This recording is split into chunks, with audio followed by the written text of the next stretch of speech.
वो 75% SC OBC कहाँ गए? कट गए ना या कन्वर्ट हो गए? योगी जी के एक स्टेटमेंट पर है कि बटोगे तो कटोगे। इसकी व्याख्या प्रकांड विद्वान सुधांशु त्रिवेदी जी दे रहे हैं कि जहां जहां आप बटे वहां कैसे कैसे कटे। स्वतंत्रता संग्राम के समय कांग्रेस मुस्लिम लीग के साथ मिली हुई थी और मुस्लिम लीग हिंदुओं को किस तरह काटी, इसका भी वर्णन है। एक रहेंगे नेक रहेंगे, बाकी नेक रहेंगे, कटेंगे तो कटेंगे।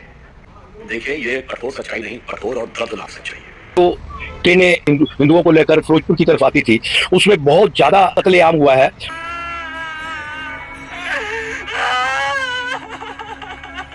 मेरे परिवार के 14 मेंबर्स थे, 11 मेंबर्स को मेरे सामने मारा गया।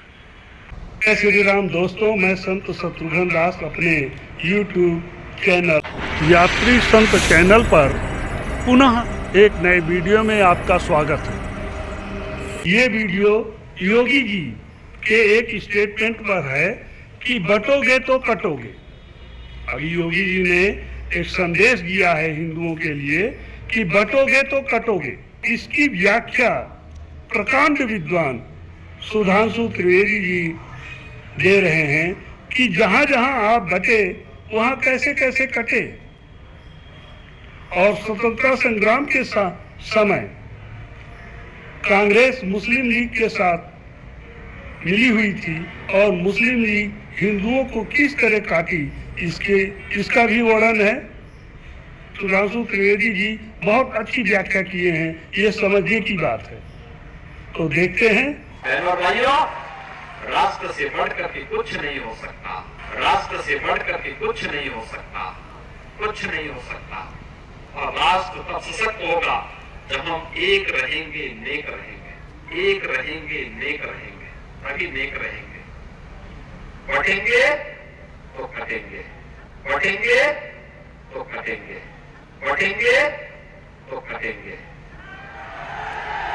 कटेंगे तो कटेंगे, एक रहेंगे तो नेक रहेंगे। पूछना चाहूंगी मैं सुधांशु त्रिवेदी जी आपसे, बटेंगे तो कटेंगे, क्या योगी का ये बयान कठोर सच्चाई नहीं है? और इसे क्या भारत में सांप्रदायिकता फैलाने का जो आरोप लगा है वो सही है?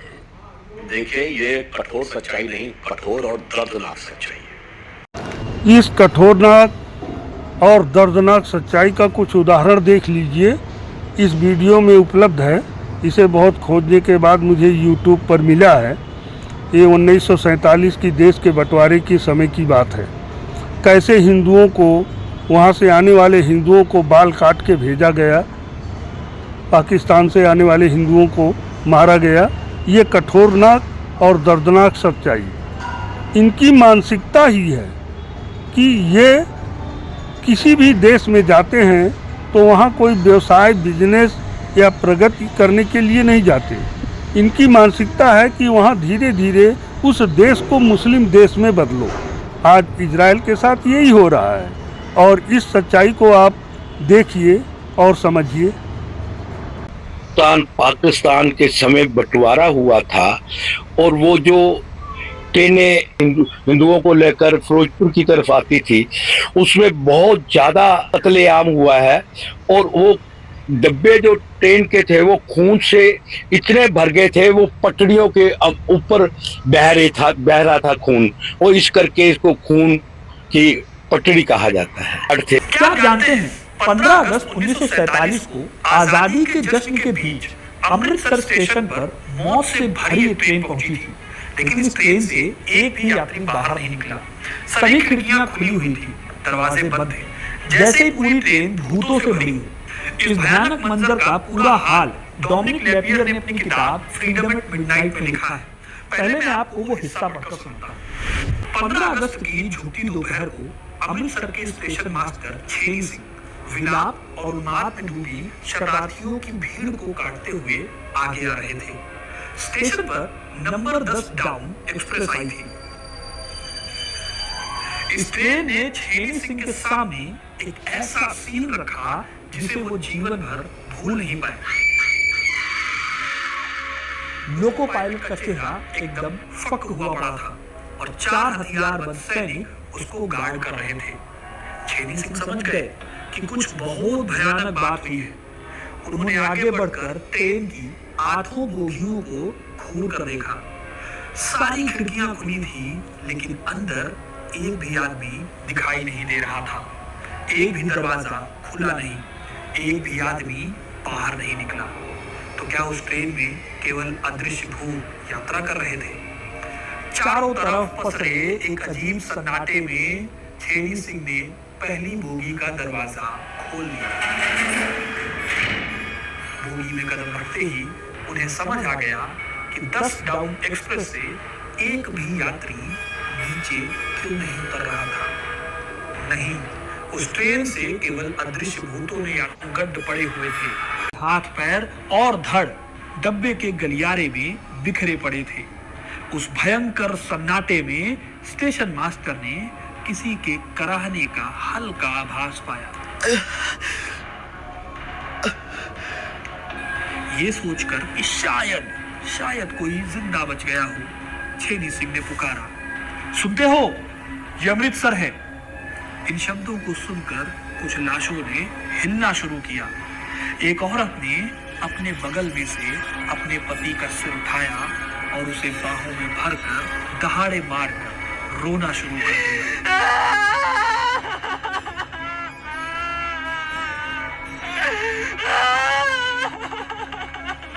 आखिर में छेनी सिंह ट्रेन के पिछले हिस्से की तरफ बढ़े। उधर बड़े बड़े सफेद अक्षरों में हथियारों की चुनौती का संदेश अंकित था। ये ट्रेन हम नेहरू और पटेल के नाम आजादी की सौगात के बतौर भेज रहे हैं। फ्रीडम एट मिडनाइट की किताब में लिखा हुआ ये सीन वो भयानक मंजर था जिसने पूरे इंडियन सबकॉन्टिनेंट की आत्मा को झकझोर कर रख दिया। 2 टुकड़े भी हो गए, तो वो जो 2 टुकड़े भारत पाकिस्तान के हुए थे उसने लाखों करोड़ों लोगों को एक बड़ा दर्द दिया। तो ऐसी ही एक दर्दनाक कहानी बाबूजी के साथ है। बाबूजी हैं बनवारी लाल जी, जो पाकिस्तान में रहते थे। मैं बनवारी लाल नारंग जी से बोल रहा हूँ जी। मेरे साथ ऐसी घटना, मैं पौने 7 साल का था जब भारत आज़ाद हुआ। उसके बाद हमारे ऊपर ऐसी मुसीबतें आई कि उसका कोई अंत ही नहीं है। मेरे को मुसलमान उठा के खून से लथपथ करके चले गए। और मेरा एक छोटा भाई था, मेरे पिताजी का नाम श्री जेठाराम नारंग था। हमारी बहुत बड़ी हवेली थी, दुकान थी बहुत इलाहाबाद में। ये इलाहाबाद कहाँ? इलाहाबाद जिला मुल्तान में, 40 मील दूर था हमारे से मुल्तान। तो वहाँ ये घटना हुई और हमें बहुत तंग किया। कोई जो मुसलमान कहने लगे या तो मुसलमान बनो या यहाँ से हम।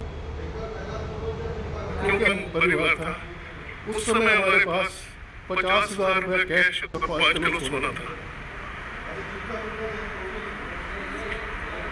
हमारे पिताजी के एक मित्र थे सैयद, उन्होंने कहा कि आप लोग हमारे घर में आ जाइए, आपको हम लोग उनके घर चले गए। फिर लोगों को कैंप ले जाने के लिए मिलिट्री ने आना शुरू कर दिया। मिलिट्री जब आई तो किसी ने हमारे पिताजी से कहा कि आपसे ये पैसे भी छीन लेंगे और आपका सोना भी ले जाएंगे। उन्होंने अपने मित्र के पास सारा पैसा और सोना रख दिया। 24 सितंबर सुबह 10 बजे अटैक शुरू हुआ। सबसे पहले तो उन्होंने पैसे छीने, जो कुछ है दे दो, हम मारेंगे नहीं। उसके बाद में यंग लड़कियां निकालनी शुरू कर दी। 300-400 लड़की, 4000 पूरी ट्रेन में पैसेंजर थे। पहले तो उन्होंने 300-400 लड़कियां निकाल ली। फिर ऐसा काटना शुरू कर दिया जैसे ओपन वैगन में गन्ना बाहर निकला होता है, उसको जैसे काटते हैं ऐसे इस तरह से तलवार से लाठियों से मारना शुरू कर दिया। मेरे परिवार के 14 मेंबर थे, 11 मेंबर्स को मेरे सामने मारा गया। वो पूरी ट्रेन दिल्ली लाई गई। वो ट्रेन को नेहरू को दिखाया गया, जवाहरलाल गांधी को दिखाया गया। उन्होंने कहा ऐसा नहीं होना चाहिए। जब पटेल जी ने देखा तो उन्होंने कहा 1 के बदले 4 होना चाहिए। 3 ट्रेन कटने के बाद में पाकिस्तान ने हाथ खड़े कर दिए। ये पूछना चाहता हूँ, आज जात बिरादरी के नाम पे जो लोग राजनीति करने की बात करते हैं, तो 70 से 75% SC, ST, OBC तो भारत के हर हिस्से में थे। आज के बंगाल में थे तो बांग्लादेश में भी थे। तो जो यानी पश्चिम उस समय पूर्वी बंगाल 80 साल पहले कहां गए वो 75% SC ST OBC कहां गए? कट गए ना, या कन्वर्ट हो गए। दो ही तो हुआ, तभी तो 32% से 7% आ गए। तो 32% में तो 75% तो SC ST OBC थे, यानी 25-26% कहां चले गए मेरे भाई? और फिर भी किसी को संदेह हो तो जोगेंद्र नाथ मंडल जो पाकिस्तान के पहले कानून मंत्री थे, जैसे डॉक्टर बाबा साहब अम्बेडकर हमारे कानून मंत्री थे, जोगेंद्र नाथ मंडल भी दलित थे और इसी झांसे में आ गए थे कि जातियों का हम अलग करके और मुस्लिमों के साथ कॉम्बिनेशन करेंगे, और वहां चले गए थे। और उसके बाद जो उन्होंने देखा है कि किस ढंग से दलितों को काटा गया, गांव के गांव घेर लिए गए और कहा गया या तो कन्वर्ट हो जाओ या कट जाओ। और ये मैं हवा में नहीं बोल रहा हूं, जोगेंद्र नाथ मंडल का इस्तीफा अवेलेबल है, नेट पे जाके कोई सर्च कर ले, आंखें खोल देगा, पूरे किताब की तरह है। पाकिस्तान के प्रधानमंत्री ने नहीं सुना, आखिर में दुखी होकर बेबस होकर भारत आकर गुमनामी के अंधेरे में वो जिंदगी गुजारे और कितनी दर्दनाक ढंग से काटे गए, यह बात देखा। आपको बता दूं कि 1947 में जब भारत पाकिस्तान बन रहा था तो कुछ क्षेत्रों को मिलाने के लिए वोटिंग हुई थी कि वो पाकिस्तान के पक्ष में जाएंगे कि भारत के पक्ष में। इसी तरह बैकवर्ड शेड्यूल कास्ट और OBC का क्षेत्र था, तो उसके नेता थे जोगेंद्र नाथ, जिनको मुसलमानों ने मिला लिया और इन्होंने पाकिस्तान के पक्ष में वोट कर दिया।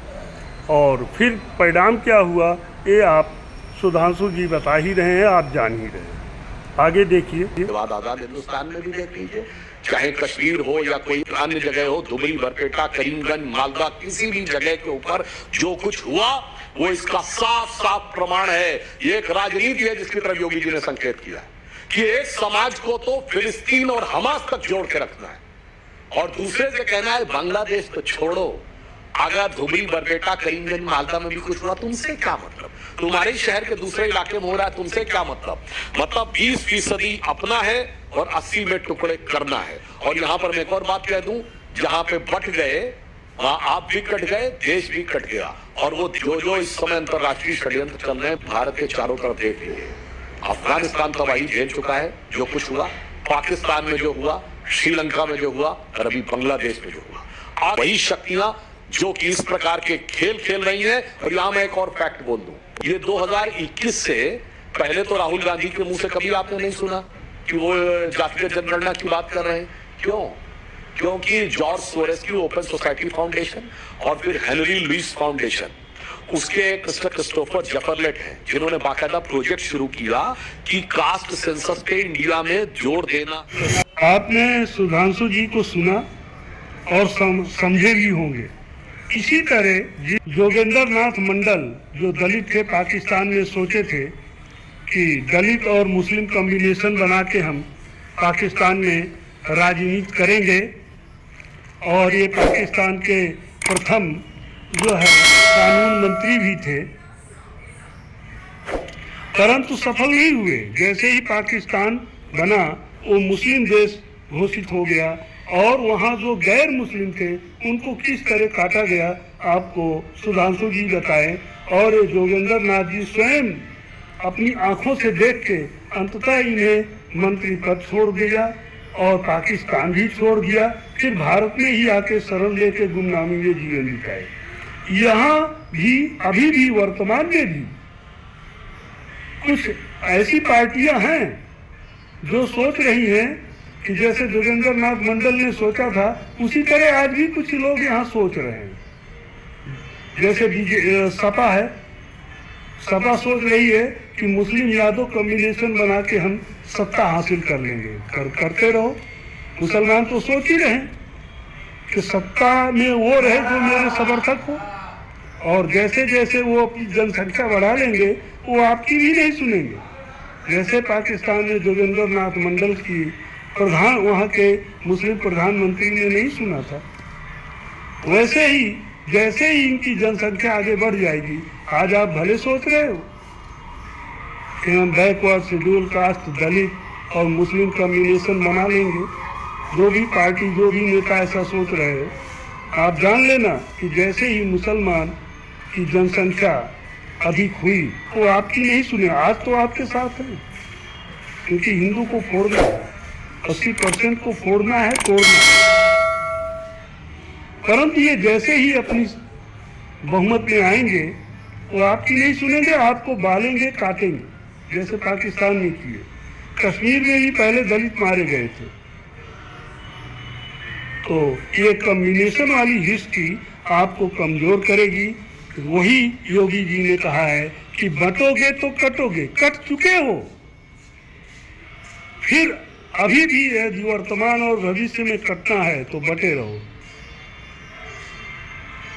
और यदि एक होगे तो नेक होगे। नेक का मतलब अच्छे रहोगे। तो आप स्वयं समझदार हैं, सोचिए, इतने प्रबुद्ध लोगों का विश्लेषण है और इतिहास इसका गवाह है। आप स्वयं पढ़िए, स्वयं समझिए और समझिए कि आपको जरूरत है, नहीं तो कटोगे भाई।